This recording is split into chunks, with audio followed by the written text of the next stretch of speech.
Hit TV ప్రేక్షకులకు నమస్కారం. నేను మీ మహేష్. రీల్స్ చూసిన జనరేషన్‌ని 4 గంటలు కూర్చోబెట్టి ఒక సినిమాని చూయించారు. ఇన్‌ఫాక్ట్ సోషల్ మీడియా ఓపెన్ చేయగానే మొత్తం అవే మీమ్స్ వస్తున్నాయి. సురేష్ కొచ్చిటెల్ గారికి అసలు ఈ సినిమా ఎంత నచ్చింది? ఎందుకంటే ఒక దేశం మీద నుంచి ఇంకో దేశం మీద బాంబులేసుకునే పరిస్థితులు మనం ఎప్పుడు అనలైజ్ చేస్తుంటాం. కానీ అంతర్గతంగా జరిగే యుద్ధాల గురించి అసలు ఎలా ఉంటాయి? ఏంటి? వాటి గురించి ఇంకా డీప్‌గా ఆ సినిమా చూసి అండ్ ఒక సీనియర్ జర్నలిస్ట్‌గా దాన్ని అనలైజ్ చేసిన వాళ్ళుగా ఈ సినిమాని ఎలా డిసైడ్ చేస్తారో చూద్దాం. సార్ నమస్కారం. నమస్కారం. చూసారా సార్ 'దురంధర్ 2'? Yes. 1, 2 2 చూసారా? 1 అయితే అప్పుడే చూశాను. Okay. 1 అయితే సెకండ్ డే చూశాను నేను. ఇది కొన్ని 2 రోజులు పట్టింది, ఎందుకంటే టికెట్ లేకుండే. లాస్ట్ నిన్న తివోలీలో 10 గంటల షోలో నాకు ఒక బుక్ మై షోలో ఒక టికెట్ దొరికింది. మీ దగ్గర కూడా అది? దగ్గర కూడా, మా ఇంటి దగ్గర పడుతుంది, మాకు సికింద్రాబాద్లో. చూశాను. పొద్దున 10 గంటలకు ఎవరు వస్తారనుకున్నా కానీ అన్ని సీట్లు ఫుల్ ఉండే. సో దాని న్యాచురల్లీ ఆ booking is not fake booking, real booking అనిపించింది నాకు. సినిమాలో వచ్చిన 80% మంది audience young audience, so called Gen Z. Rahul Gandhi అంటే ఉంటాడు చూడండి, జెన్జీ ఆడియన్స్. యూజువలీ వాళ్ళు సినిమాకి రారు, మీకు తెలిసిందే. వాళ్ళు ఏదైనా చూస్తే ఓటీటీలో చూస్తారు వాళ్ళు, లేకుంటే అసలు సినిమానే చూడరు వాళ్ళు. అట్లాంటి వాళ్ళు ఒక సో కాల్డ్ ప్రోపగెండా ఫిలిం. ఎందుకంటే వీళ్ళందరూ ఇప్పుడు రైటిస్ట్ వాళ్ళు, కమ్యూనిస్ట్ వాళ్ళు, సెక్యులర్లు అందరూ ఎడుస్తున్నారు. నేను కూడా చాలా మీమ్స్ చూశాను సార్.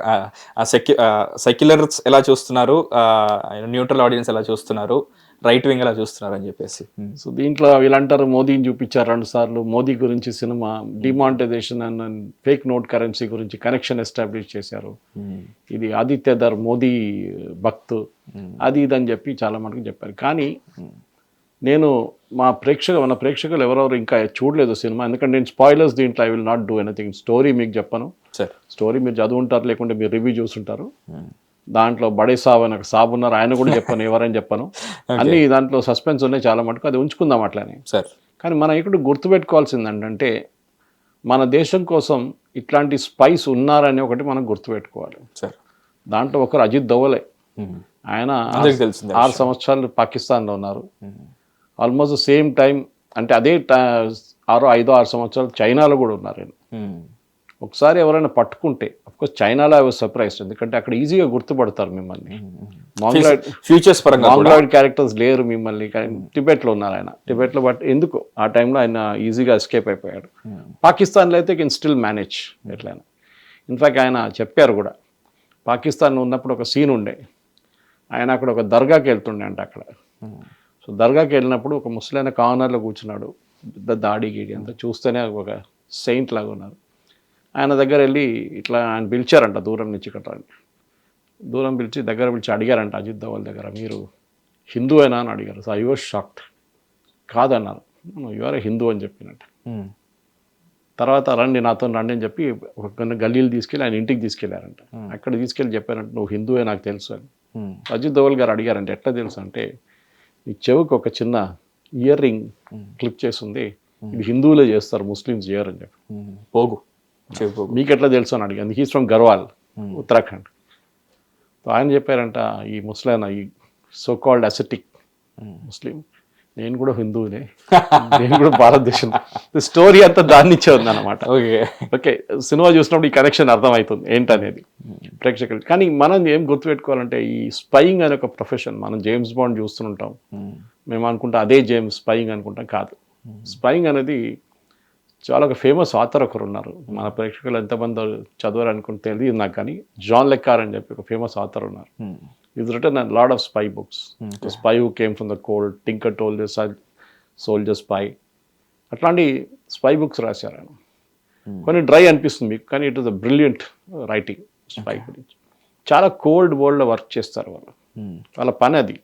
కోల్డ్ కండిషన్స్లో, కోల్డ్ అంటే వాళ్ళ behaviour wise cold condition. Okay, వాళ్ళు ఎమోషన్స్ ఎక్స్ప్రెస్ చేయరు, ఎక్సైట్ గారు ఇమీడియట్గా, లైక్ స్టాయిక్ వాళ్ళ పర్సనాలిటీ. తన తెలుగులో ఏం చెప్తారు కానీ తెలియదు, కానీ వెరీ వెరీ సీరియస్ టైప్ ఉంటారు వాళ్ళు.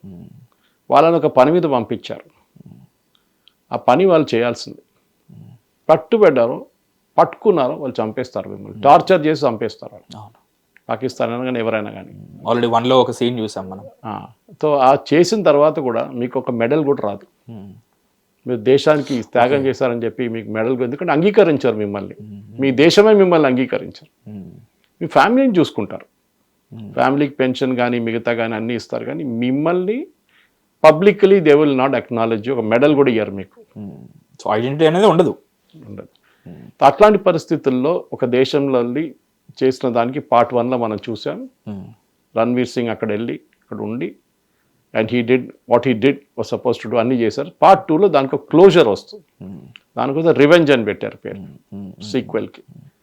దాంట్లో again I don't want to spoil port, కానీ చాలా మటుకు మన దేశ వ్యతిరేకంగా పనిచేసిన వాళ్ళ మీద చేసిన ఏం చెప్తారు ఒక క్లోజర్ తీసుకొచ్చారు. అది IC-814 హైజాకింగ్ ఉండొచ్చు, 26/11 ఉండొచ్చు, పఠాన్కోట్ ఉండొచ్చు, ముంబై అటాక్స్ ఉండొచ్చు, ముంబై అటాక్స్ ఉండొచ్చు, అది 26/11 చెప్పాను నేను. అది కాకుండా మన పుల్వామా ఉండొచ్చు. ఏదే అటాక్ చేశారో ఎక్కడెక్కడ చేశారో దాంట్లో చాలా మందిని అన్నోన్ మెన్ వచ్చి చంపేశారు. అది మనకు తెలిసింది, ఇప్పుడు కూడా నడుస్తుంది. మొన్న కూడా జరిగింది ఒకటి, అన్నోన్ మెన్ వచ్చి చంపేశారు. అది ఎందుకు మనకు సాటిస్ఫాక్షన్ ఎందుకు రావాలి, అదొకటి ఉంటుంది. మన దేశ దానికే ఇక్కడ ఈ సెక్యులర్లు ఏడుస్తున్నారు. మీరు ఒక కమ్యూనిటీని డీమీన్ చేస్తున్నారు, టోపీ వేసుకున్న ఒక కమ్యూనిటీని డీమీన్ చేస్తున్నారు. అది పాకిస్తాన్ వాళ్ళైతే ఏమైంది, భారతదేశం వాళ్ళైతే ముస్లిమ్స్ని మీరు డీమీన్ చేస్తున్నారు కాదు. We are demeaning Pakistanis. పాకిస్తాన్ అనే ఒక నేషన్ పుట్టింది భారతదేశాన్ని హేట్ చేయడానికి. బుట్టో ఒకసారి చెప్పారు, దాన్ని గడ్డి తినైనా మేము బాంబులు తీసుకొస్తాం అన్నారు, చేశారు వాళ్ళు. జియావుల్ హక్ అన్నారు, బ్లీడ్ ఇండియా విత్ 1000 cuts అన్నారు. అది కూడా జరిగింది, ఇప్పుడు కూడా జరుగుతుంది. మన దేశం మీద కన్సిస్టెంట్గా అటాక్ చేసుకుని వీళ్ళు చేస్తున్న పని పాకిస్తాన్లో చేస్తున్నారు. దానికి అడ్డుకోవడానికి మన సెక్యూరిటీ ఫోర్సెస్ పనిచేస్తున్నారు. దాన్ని అట్ సోర్స్ వెళ్ళి కొట్టడం అనేది ఇంకోటి. అంటే వాళ్ళ దేశంలో ఘర్మే గుస్కే మారేంగే, ఇంట్లో దూరి కొడతాం మేము. అది 2014 తర్వాత వచ్చిన మార్పు. దాన్ని మీరు ప్రాపగండా ఫిలిం అంటే సో బీ ఇట్. మీరు యు ఆర్ క్రియేటివ్ గా, మీకు తెలుసు క్రియేటివ్ లైసెన్స్ ఒకటి ఉంటుంది. స్టోరీ A to Z మీరు అదే రూట్లో ఫామ్ చేయాలని ఎక్కడ చెప్పలేదు. మీరు మార్పులు తీసుకురావచ్చు, మీకు కావాల్సిన సినిమాటిక్ లిబర్టీ మీకు ఉంది, అండ్ డెఫినెట్లీ దాని మీద ఉంటుందని.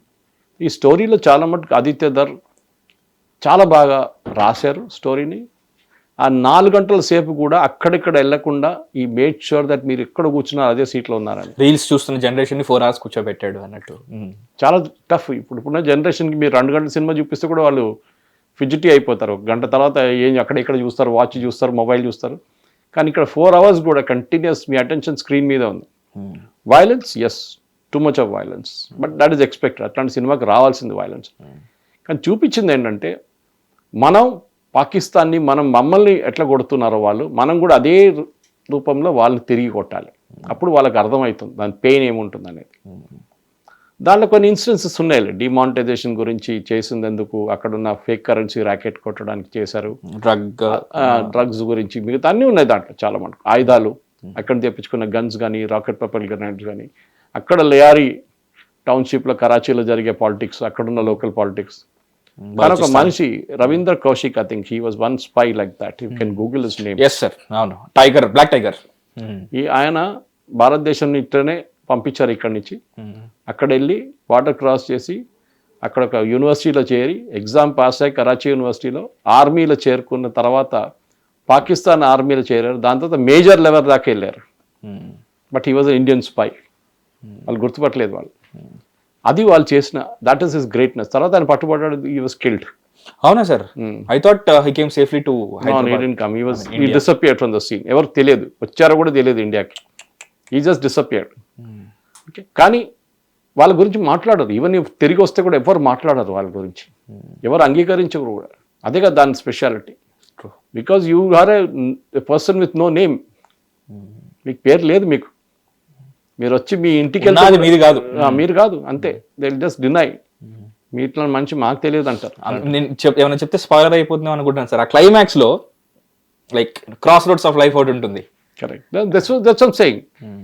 అది చాలా ఇంపార్టెంట్. సో మన వాళ్ళు ఏమనుకుంటా అంటే ఈ మన షారుఖ్ ఖాన్ కానీ, సల్మాన్ ఖాన్ కానీ ఇట్లాంటి వాళ్ళు తయారు చేసిన సినిమాలు కొన్ని స్పై మూవీస్లో ఎప్పుడు విలన్ ఒక ఇండియన్ ఆర్మీ ఉంటాడు, లేకుంటే ఇండియన్ ఉంటారు విలన్. దాంట్లో పాకిస్తానీ అండ్ ఇండియన్ ఏజెంట్స్ కలిపి ఈ విలన్ని కొట్టడానికి వస్తారు. వీళ్ళకి అదే బాధ ఈ సెక్యులర్లకి ఇప్పుడు. ఎందుకంటే first time we showed the truth on the screen that it is Pakistan which is responsible. మన దేశం మీద చేస్తున్న టెర్రరిస్ట్ అటాక్స్ కానీ మన దేశం మీద జరుగుతున్న కుట్రలు కానీ అన్ని పాకిస్తాన్ చేస్తున్నారు. దాంట్లో చెప్పడానికి ఎందుకు why are you scared of it, ఇది క్వశ్చన్ వస్తుంది అన్నమాట. అది మన వాళ్ళకి ప్రాబ్లం. ఇది టైగర్ జిందా హే లేకుంటే మిగతా సినిమాలు జవాన్ ఇట్లాంటి సినిమాలు చూపించి దాంట్లో అన్ని ఇండియన్ విలన్ ఉన్నాడు. పాకిస్తాన్ ఇది ఏజెంట్లు ఏమో బికినీలు వేసుకొని తిరుగుతారు. ఎక్కడుందండి ఇట్లాంటి సీన్లు, అర్థం కాదు నాకు. ఇది జేమ్స్ బాండ్ సినిమానా ఇది? Aditya Dhar really showed that cinema అంటే ఇది. రామ్ గోపాల్ వర్మ ఒక రివ్యూ చూశాను నేను దాని గురించి, సినిమా గురించి. ఈ said before Dhurandhar and after Dhurandhar అని ఇండియన్ సినిమా ఇండస్ట్రీలో ఒక పీరియడ్ రాబోతుంది ఇప్పటి నుంచి అని. స్క్రిప్ట్ ఏంటి, స్క్రీన్ ప్లే ఏంటి, కాస్టింగ్ ఏంటి అనేది చేసుకుని ఆదిత్య దగ్గర నుంచి నేర్చుకోవాలని చెప్పారు, which is correct. Casting is perfect. Also తను ఒక కాశ్మీరీ పండిత్ అవ్వడం వల్ల ఇంకా దగ్గరగా చూసాడు. హీ నోస్ ఇట్, ఆయనకు తెలుసు pain, he knows it. So మనం చూడాల్సింది అంటే ప్రతి యాక్టర్కి ఇచ్చిన రోల్ వాళ్ళు దే ఆర్ ఫుల్ఫిల్డ్ 100%. ఇంకొక ప్రశ్న ఏం అడిగారు సెక్యులర్ గ్యాంగ్ అంటే, ఇది ఇప్పుడు ఎందుకు తీసుకొచ్చారు సినిమా, ఎలక్షన్ వస్తుంది కదా దానికి తీసుకొచ్చారు అన్న. కానీ మీకు గుర్తుంటుంది ఈ సినిమా పార్ట్ 1 వచ్చినప్పుడే అప్పుడే అన్నారు 19th of March we will release this movie అన్నారు. మీకు గుర్తుంటుంది. అవును సార్, చాలా క్లియర్గా చెప్పారు. 19th of March రిలీజ్ చేశారు. అప్పుడు ఎలక్షన్ డిక్లేర్ చేయలేదు కదా. బట్ నాకు తెలిసి అప్పటికి షూట్ అయిపోయింది అనుకుంటున్నాను. అయిపోయింది. Part 1 part 2 was short along with part 1. Especially బ్యాంకాక్లో ఉన్న సీన్ అంతా, లారీ టౌన్షిప్ అంతా బ్యాంకాక్లో క్రియేట్ చేశారు ఓకే కంప్లీట్గా. సో దా సెట్లు డిస్మాంటిల్ చేయలేము కదా. సో దాంతోపాటు అక్కడ షూట్ చేసుకున్నాం. మిగతా కావాల్సిన అన్ని ఇండోర్ షాట్స్ అన్ని తర్వాత మిగతా చోట్ల చేసుకొని ఉంటారు. కానీ మెయిన్గా ఆ పాకిస్తాన్ సెట్స్ అన్ని ఉన్నది బ్యాంకాక్ వైపు ఉన్నది మొత్తం వాళ్ళు అక్కడే కంప్లీట్ చేసుకున్నారు. సో వాళ్ళకి చాలా మటుకు 3/4 cinema was over. Lorry streets కూడా అంతే, సేమ్ థింగ్. ఓకే. సో ఈ దానికి మీకు ఒక రిపీటేటివ్గా ఒకసారి మీకు అనిపించచ్చు ఇదేంటి రిపీట్ అవుతుంది మళ్ళీ తర్వాత అని చెప్పేసి. అది ఒకటి. Even scene where Akshaye Khanna enters that Baloch area, అదే సీన్ రిపీట్ అవుతుంది మళ్ళీ ఇంకోసారి. ఇట్లాంటి పరిస్థితుల్లోనే మనం అర్థం చేసుకోవాలంటే his way of casting the script. ఎందుకంటే ఫస్ట్ పార్ట్లో అన్నారు రణ్వీర్ సింగ్కి అక్షయ్ ఖన్నా ఓవర్ షాడో చేస్తారు, కానీ part 2 it is all Ranveer. అది నిజమే sir. Part 1 was like completely it was his show sir. Akshaye Khanna Ranveer shows on part 2 అన్నమాట కంప్లీట్ గా. Of course Rakesh Bedi did a brilliant job, దాంట్లో డౌట్ లేదు. And Sanjay Dutt as usual. Okay, వాళ్ళ పాత్ర వాళ్ళు నిజంగా పర్ఫామ్ చేస్తారు. ఎస్పీ అండ్ ఈవెన్ యూనో చాలా మంది వాళ్ళ వైపు నుంచి కూడా యాక్ట్ చేసిన, పాకిస్తాన్ వాళ్ళ యాక్ట్ చేసిన వాళ్ళు చాలా మంది ఉన్నారు దాంట్లో. వాళ్ళు కూడా చాలా బాగా చేశారు. There is no problem regarding. కానీ మెయిన్గా ఏంటంటే ఒకటి, and best part is Madhavan, brilliant as Ajay Sanyal, aka Ajay Doval. So brilliant. ఆయన యాక్టింగ్ కూడా చాలా బాగుండే. అండ్ అన్నిటికంటే చప్పట్లు ఎక్కువ, విజిల్ ఎక్కువ మాధవన్ డైలాగ్స్కే ఉండే. ఎందుకంటే రణ్వీర్కి డైలాగ్ గానే ఎక్కువ యాక్షన్ ఉండే, so this is what it was. మన దేశం కోసం కష్టపడి పనిచేస్తున్న వాళ్ళని మనం అప్రిషియేట్ చేయట్లేదు. ఏమని అంటే మీరు అంటాం ఇంటెలిజెన్స్ ఫెయిలియర్ అంటాం మనం. ఇంటెలిజెన్స్ వాళ్ళు ఎంత కష్టపడతారో మీకు అర్థం చేసుకోవాలంటే you should understand what they do. వాళ్ళ ఫ్యామిలీ దగ్గర నుంచి వాళ్ళ ఫ్యామిలీతో కనెక్షన్ లేకుండా నెలల పాటు, సంవత్సరం పాటు వాళ్ళు దూరం ఉంటారు. వాళ్ళు చేసే పని ఫ్యామిలీకి కూడా చెప్పరు ఏం చేస్తున్నారని.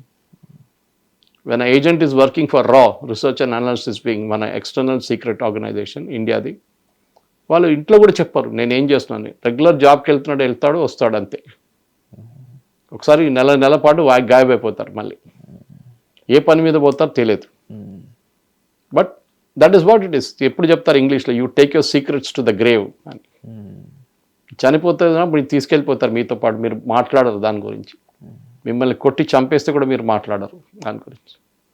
సో అది ఈ సినిమాలు చూపించారు. సో వీ షుడ్ అప్రిషియేట్ మన దగ్గర నుంచి ఇట్లాంటి, మనం ఏమో రెగ్యులర్ 9 to 5 జాబ్స్ లేకుంటే మిగతా కూల్ జాబ్స్ చేసుకుంటాం, కానీ ఇట్లా కష్టపడి ఇవాళ ఉంటాం రేపు ఉండము అని చెప్పిన డౌట్ ఉన్న వాళ్ళు ఉన్నారు.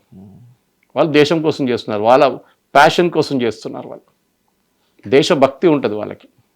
కానీ మనం ఇక్కడ కూర్చొని లెక్చర్లు ఇస్తాం డ్రాయింగ్ రూమ్లో కూర్చొని, ఏంట్రా అది మోదీ గారు ఎందుకు డిమానిటైజేషన్ చేశారు. అప్పుడు అర్థమవుతుంది సినిమా చూస్తే ఎందుకు చేశారని.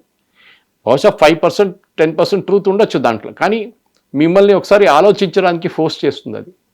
అచ్చా దీనికోసం జరిగిందా. IC-814 హైజాకర్స్ని ఒక్కరిని సర్చ్ చేసి తీసి కొట్టారు సుపారీలాగా. అది కావాలి మనకి. ఆ రివెంజ్ ఉంది చూడండి, that is a very important factor.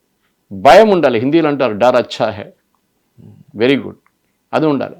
Last ఇదంతా అయిన తర్వాత Ajit Doval makes a comment to Ranveer. ఆయన అనుకుంటాడు పెద్ద నన్ను ఫుల్ చెట్టు మీద ఎక్కిచ్చేస్తాడని. యూ డిడ్ గుడ్ అంటాడు అంతే. దట్స్ ఇట్, అంతే క్రెడిట్ దానికి. యూ డిడ్ గుడ్, నువ్వు చాలా మంచి పని చేసావు, నువ్వు అది నువ్వు ఒక స్పీచ్ చేయడం ఏం లేదు. You did good, matter ends. Actually ఇప్పుడు ఇందాక మనం ఒక ప్రస్తావనలో బ్లాక్ టైగర్ బ్లాక్ టైగర్ గురించి మాట్లాడుకున్నప్పుడు ఆయన తిరిగి రాలేదు అని మనం ఇందాక మాట్లాడుకున్నాం. సో అతను ముందు ట్రైన్ అయ్యి ఒక పర్సన్ వెళ్ళి మిషన్ అకాంప్లిష్ చేసి తిరిగి వచ్చిన తర్వాత, so that's the best and only compliment that could be given to a spy like that కదా sir. Like you did good job. చెప్తాను మీకు, మన దగ్గర మన ప్రేక్షకులు ఎంతమందికి తెలుసో కానీ we had a vice president, ఆయన పేరు చెప్పాను, హమీద్ అన్సారీ, మీకు తెలిసి ఉంటుంది. ఆయన గల్ఫ్లో ఉన్నప్పుడు అంబాసిడర్గా ఉన్నప్పుడు అక్కడ ఉన్న చాలా మంది ఇండియన్ రా ఏజెంట్స్ పేరు ఆ దేశానికి ఇచ్చేశారు ఆయన. సౌదీ అరేబియాకి ఇచ్చారు, యూఏఈకి ఇచ్చారు, ఇరాన్కి ఇచ్చారు, ఇరాక్కి ఇచ్చేసారు. అక్కడున్న అథారిటీస్ అందరికీ మన రా ఏజెంట్స్ పేర్లు ఇచ్చేశారు. అంతే, వాళ్ళు పట్టుకున్నారు, చంపేశారు.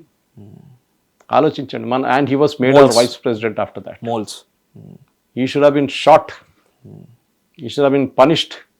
ఉరిదీయాలు ఉండే ఆయన్ని, కానీ ఆయన్ని రివార్డ్ చేసి వైస్ ప్రెసిడెంట్ చేసాం మనం.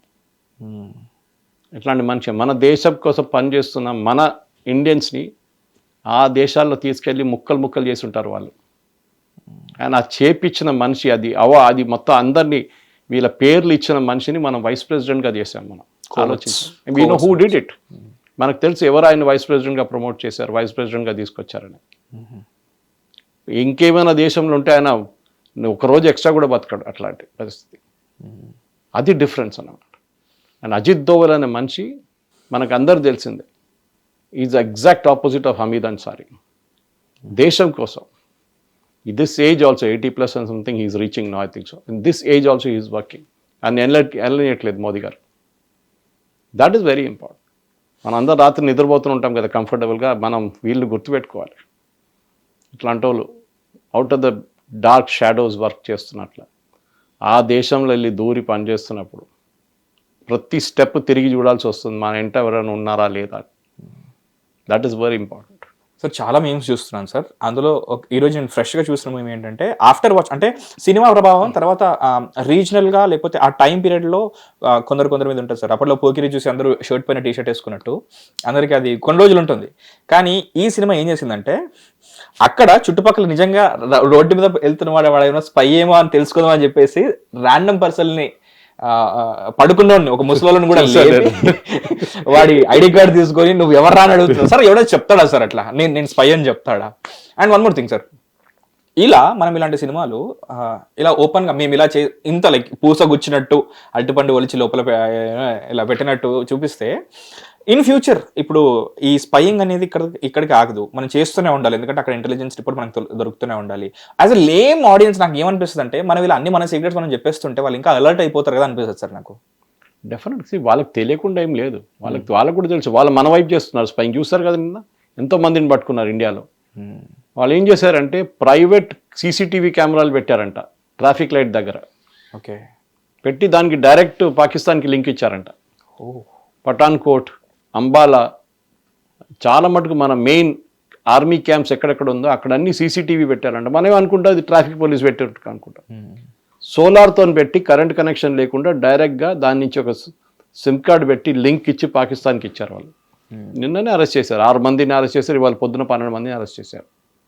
అంటే వాళ్ళకి ఆర్మీ మూవ్మెంట్స్ తెలిసిపోతుంది, ఎంతమంది ఎక్కడ ఉంటారు, ఏ ఆఫీసర్లు ఎక్కడ ఉంటారు, అంతా కలెక్ట్ చేసుకుంటారు. సో మన దగ్గర కూడా వాళ్ళ స్పైస్ మన దగ్గర ఉన్నారు. కానీ వాళ్ళ వైపు నుంచి వచ్చి ఇక్కడ పనిచేసే వాళ్ళు చాలా తక్కువ ఉంటారు. మన వాళ్ళనే డబ్బులు పెట్టి కొనుక్కుంటారు. అంత దేశభక్తి ఉండదు అనిపిస్తుంది. లేదు, మన వాళ్ళు డబ్బులు ఇస్తే ఏమైనా చేస్తారు. మన వాళ్ళు దేశాన్ని అమ్ముకుంటారు కావాలంటే. మన దగ్గర ఉన్నారు కదా పొలిటీషియన్సే ఉన్నారు, వాళ్ళు పొలిటీషియన్ చూసి కదా ప్రజలు నేర్చుకుంటారు. అది మనం గుర్తుపెట్టుకోవాలి. ఆల్సో ఇంకోటి నేను ఏం చూసానంటే సార్, పార్ట్ 1లో క్లైమాక్స్ మీకు ఏమైనా చెప్తే స్పాయిలర్ అయిపోతుందని చెప్పట్లేదు. క్లైమాక్స్ ఏదైతే ఉంటుందో లైక్ మొత్తం క్రెడిట్ ఆయనకి వెళ్ళిపోయింది అన్నట్టు మాట్లాడుతున్నాం కదా. ఆ క్యారెక్టర్ పార్ట్ 1లో అది నేనే అని చెప్పేసి ఒరిజినల్ క్యారెక్టర్ ఎవరైతే ఉన్నారో పాకిస్తాన్లో ఫుల్ క్రెడిట్ తీసుకున్నారంట. సెకండ్ పార్ట్లో ఆయన సోన్స్ తెలిసిన తర్వాత ఆయన వానిష్ అయిపోయాడు అని చెప్పేసి అదొకటి ఉంది. కరెక్ట్. అది మనం ఏంటంటే scripting, I think that's most wonderful thing Mahesh నేను చూసింది. ఎందుకంటే మనం బాహుబలి చూసిన తర్వాత అరే ఇదే సినిమా అని చెప్పేటోళ్ళం మనం. సార్ ఆర్ఆర్ఆర్ చూసిన తర్వాత this is ultimate gold standard అని చెప్పేటోళ్ళు. సార్ కానీ ఐ థింక్ ఈ దురంధర్ చూసిన వాళ్ళు ఎప్పుడైనా అంటారు డెఫినెట్లీ, ఎందుకంటే ఒక సీక్వెల్ని సక్సెస్ మెయింటైన్ చేయడం చాలా కష్టం. సార్ నాకు ఇంకొక విషయం చెప్పండి సార్. లైక్ ఇది నేను చూశాను 2016లో after terror attack the Modi government invited Pakistan's ISI officials and gave them the access to Pathankot air force base. ఇది ఎక్కడ చూపించలేదు, why did this was skipped అని చెప్పేసి అన్నారు. పఠాన్కోట్ ఎయిర్ ఫోర్స్ బేస్ అని కాదు, we provided the proof to them. Okay 26/11 పఠాన్కోట్తో సంబంధం లేదు. 26/11 జరిగింది సీ నుంచి.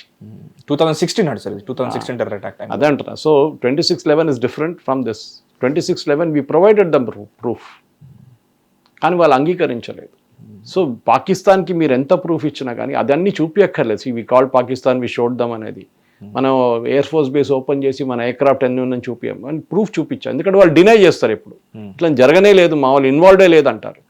కసాబ్ని పట్టుకోకపోతే పాకిస్తాన్ కూడా డినైడ్ అంటే ఆ స్టోరీ, వీళ్ళందరూ ఇండియన్స్ అని చెప్పేటోళ్ళు. అన్ఫార్చునేట్లీ వాడు దొరికాడు మనకి. తుకారామంలోకి మనం ఏం చెప్పాలి, సలాం కొట్టాలి దానికి. He was the one who made it possible. కసబ్ని పట్టుకున్నారు, కల్వా వేసుకొని AK-47 పెట్టుకొని అక్కడ అందరిని చంపినప్పుడు అందరూ ఏమనుకుంటారు, హిందూ అనుకుంటారు. కానీ జరిగింది మన అందరికి తెలుసు. Later on he was caught, he confessed. అప్పుడు అర్థమైంది. అట్లా చాలా ఉన్నాయి. సంజౌతా ఎక్స్ప్రెస్ బ్లాస్ట్ జరిగింది మహేష్, దాంట్లో ఇద్దరు పట్టుకున్నారు. అదే ట్రైన్లో, పాకిస్తాన్కి వెళ్తున్న ట్రైన్లో బ్లాస్ట్ జరిగింది, చాలామంది చనిపోయారు. ఏం జరిగింది, పట్టుకున్నప్పుడు వీళ్ళిద్దరిని నెక్స్ట్ డే 3వ రోజు రిలీజ్ చేసేసారు. అప్పుడు కాంగ్రెస్ గవర్నమెంట్ ఉండే. 3వ రోజు రిలీజ్ చేసేసారు వీళ్ళని కస్టడీ నుంచి, బెయిల్ ఇచ్చేసారు. అప్పుడే పారిపోయారు వాళ్ళు. దాని తర్వాత వాళ్ళు దొరకలేదు. వాళ్ళు పాకిస్తాన్ వాళ్ళు ఇద్దరు. దాని బదులు ఏం చేసి ఉంటుంది, వెళ్ళి స్వామి అసీమానంద్ అని ఆయన్ని పట్టుకున్నారు. ఆయన వేసేసారు, ఈయన బాంబు పెట్టిండు అని చెప్పి. కర్నల్ పురోహిత్ మీకు గుర్తుంటుంది మాలేగాం బ్లాస్ట్లో, ఆయన రిటైర్మెంట్ కూడా ఆపెట్టారు ఇప్పుడు కోర్టు. రిటైర్ చేయకూడదు ఆయన అని చెప్పేసి, until you give the promotion. ఆయన జీవితం మొత్తం మీరు ధ్వంసం చేశారు. ఇది కాంగ్రెస్ కుట్ర. అది ఆ మూవీలో కూడా అదే చూపిస్తారు. It doesn't mean Manmohan Singh government మొత్తం తప్పు చేయాలి. మన్మోహన్ సింగ్కి పవర్ లేకుండే, ఈ వాజ్ అ డమ్మీ. పవర్ అంతా ఇంకొక మనిషి దగ్గర ఉండే, మన అందరికి తెలుసు. డిసిషన్స్ ఆయనే తీసుకున్నారు. మనం ఇట్లాంటి చెప్పుకోతే చాలా ఉన్నాయి ఇన్సిడెన్సెస్, చాలా ఉన్నాయి. జర్మన్ బేకరీ బ్లాస్ట్ ఉండొచ్చు, ముంబై ట్రైన్ బ్లాస్ట్ దావూద్ ఇబ్రాహిం టైంలో జరిగింది ఉండొచ్చు, దాన్ని ఉన్నాయి కదా. ఇట్లాంటి చాలా మట్టుకు ఇన్సిడెన్సెస్లో దిల్సుఖ్ నగర్ బ్లాస్ట్ ఉండొచ్చు. ఎక్కడైనా వీళ్ళది స్లీపర్ సెల్స్. మొన్న ఢిల్లీలో జరిగిన బ్లాస్ట్, రెడ్ ఫోర్ట్ బ్లాస్ట్. ఇది ప్రతి దాని వెనక టెర్రర్ హ్యాస్ నో రిలీజన్ అంటారు, but suddenly terror has some religion. మీరు మిలిటరీ ఇంటెలిజెన్స్లో పనిచేసే కర్నల్ పురోహిత్, శ్రీకాంత్ పురోహిత్ని ఎందుకు పట్టుకున్నారు? ఆయన పని చేస్తున్నారు యూపీ హయాంలో. That is his job. His job is to infiltrate terror outfits. Military intelligence job అది. ఆయన బాస్కి రిపోర్ట్ చేస్తున్నారు వీక్లీ బేసిస్లో, ఇది ఉంది, ఇది జరుగుతుందని. లాస్ట్లో బాస్ని కూడా అరెస్ట్ చేసి పడేశారు వాళ్ళు. ఇది అంటే ఇది జరుగుతుందని ఏదో ఒక పెద్ద టెర్రర్ అటాక్ శ్రీకాంత్ పురోహిత్కి తెలిసింది తర్వాత కూడా కర్నల్కి, వీళ్ళు ఆయన అరెస్ట్ చేశారు. ఎందుకంటే they wanted to show Indian army in bad light. That me Indian army officers కూడా ఆలోచించండి, ఆర్మీ మొరాల్ ఏముంటుంది అప్పుడు. ఆర్మీది ఒక ఆఫీసర్ ఎందుకు చేస్తాడు? ఆయన చెప్తే నాకేం పోయింది ఆ దేశం కోసం, పోతే పోని, నేనైనా చేస్తాను, నన్ను అరెస్ట్ చేస్తారు రేపు, నేను చేయను, నేను మిలిటరీ ఇంటెలిజెన్స్లో జాయినే కానంటాడు. Risky job, something very similar. మన ఐబీలో చేస్తున్న అదే జాబ్ మిలిటరీ ఇంటెలిజెన్స్ వాళ్ళు చేస్తారు వాళ్ళ వైపు నుంచి. ఇది ప్రాబ్లం. ఇది you are demotivating the entire forces అన్నమాట.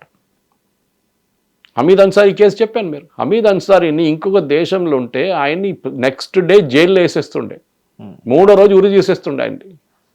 కానీ ఏం చేశారు, ఆయన రివార్డ్ చేసి వైస్ ప్రెసిడెంట్ చేశారు ఆయన for giving away all our రా ఏజెంట్స్. పేర్లు ఇచ్చేసి, పేర్లతో సహా వాళ్ళ లొకేషన్ ఇచ్చి వాళ్ళని అందరినీ 11 మందిని చంపారు గల్ఫ్లో. ఇది మన ట్రాజడీ, మన కంట్రీది. ఇది మనం గుర్తుపెట్టుకోవాలి మహేష్. సార్ జనరల్గా జియో పాలిటిక్స్ గురించి మాట్లాడుకుంటాం. సో నేరుగా ఒకరి మీద ఒకరు వేసుకునే బాంబుల గురించి కూడా డిస్కస్ చేసుకున్నాం. బట్ యాక్చువల్లీ అంతర్యుద్ధం చాలా జరుగుతుంది. సో దాన్ని బయటపెట్టే ప్రాసెస్లోనే జరిగిన ఈ సోకాల్ దురంధర్ 1 or 2 అది ఎంతవరకు ప్రాపగండా ఏంటో చూసే వాళ్ళ విచక్షణకే వదిలేస్తాను నేను. ఎందుకంటే ఎంతో చెప్పినా సరే కొన్ని మారరు. అలా అని చెప్పేసి నేను ఏ సైడ్లో లేను, నేను న్యూట్రల్గానే ఉన్నాను. అండ్ మోర్ ఓవర్ నేను సినిమా వాడిని. సో నాకు ఇంకా అది ఎలాంటి ఇంపాక్ట్ ఇచ్చిందో నాకు మాత్రమే తెలుసు. బట్ అంతర్గతంగా ఎలాంటి యుద్ధాలు జరుగుతాయో కూడా క్లియర్గా ఎక్స్ప్లెయిన్ చేశారు. Nice that you love the movie and మీకు నచ్చుతుందని నాకు అనిపించింది. సో నిజంగానే అది నచ్చింది. మీకు ఎక్కడ ఇది నచ్చలేదు అన్నట్టు కాకుండా ఓవరాల్గా నచ్చింది. నిట్ పికింగ్ చేయక్కర్లేదు. సినిమాటిక్ లిబర్టీ గురించి మాట్లాడాను. సినిమాటిక్ లైసెన్స్ ఉంటుంది. డిమానిటైజేషన్తోనే జరిగిందా కరెన్సీ నోట్ల ఫేక్ కరెన్సీ ప్రింటింగ్ అంటే అది ఆయన లిబర్టీ. ఆదిత్య ధర్ సినిమా ముందు 5 నిమిషాలు డిస్క్లైమరే ఉంది మొత్తం. అవును సార్, చాలా పెద్ద డిస్క్లైమర్. ఎంత పెద్దగా ఉంది అనుకున్నారు. అదే. సో మీరు ఒక సినిమా తీస్తున్నాడు, you are also making, you know it how it is made. మీకు ఒక లిబర్టీ ఇస్తారు. కాదు నువ్వు డాక్యుమెంటరీ చేయాలంటే మళ్ళీ డాక్యుమెంటరీ అయిపోతుంది, సినిమా ఉండదు. అది డిఫరెన్స్. ఆ క్రియేటివ్ లిబర్టీ ఉంటుంది. That I can match the story. అది మీరు ఒక లిమిట్ క్రాస్ చేయకుండా మీ చేతి నుంచి బయట పోకుండా చూసుకోవాలి. అది that it is still in your grasp. That is the most important thing about director అనమాట. లేకుంటే అవుట్ ఆఫ్ కంట్రోల్ పోతుంది అది ఎక్కడో. డెఫినెట్గా అది కాలేదు. ఇది కాలేదు. దట్ స్టిల్ ఆ script was very very tight.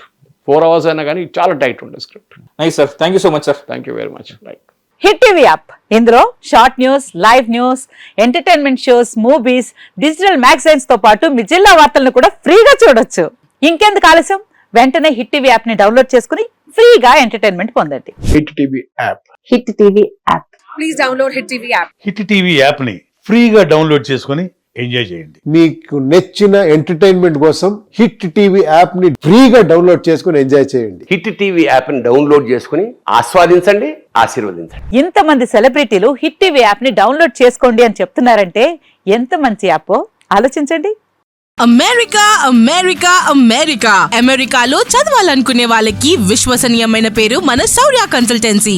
UK లో 1 year masters, UK లో 1 year masters, 2 years work permit up to 5 years visa. Contact Saurya Consultancy. Contact 89851 89851.